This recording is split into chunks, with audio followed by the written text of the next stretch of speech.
коллеги, приступаем к сдаче экзамена по физической подготовке. Стоящие в строю.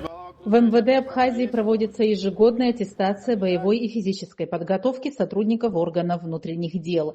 Это плановое мероприятие, регламентированное приказом вице-премьера, министра внутренних дел Роберта Кьют, направлено на поддержание высокого уровня профессионализма и готовности личного состава к выполнению служебных задач.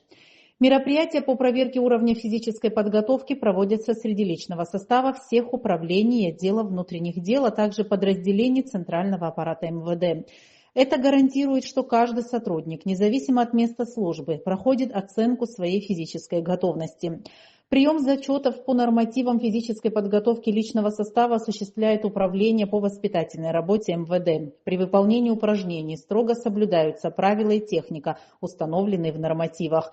Это обеспечивает единообразие и объективность оценки во время выполнения упражнений. Соревнования и тренировки, проводимые в рамках аттестации, охватывают широкий спектр дисциплин. Сотрудники демонстрируют свои навыки в беге на короткие и длинные дистанции, кросс, подтягиваниях, отжиманиях и приседаниях.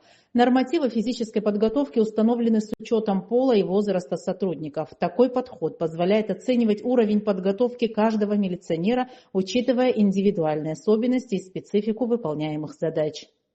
Ежегодная аттестация по боевой физической подготовке – это не просто формальность, а важный этап в поддержании высокого уровня профессионализма сотрудников органов внутренних дел. Согласно установленному плану и графику, все подразделения МВД проходят проверку нормативов, что позволяет оценить готовность личного состава к выполнению служебных задач в любых условиях.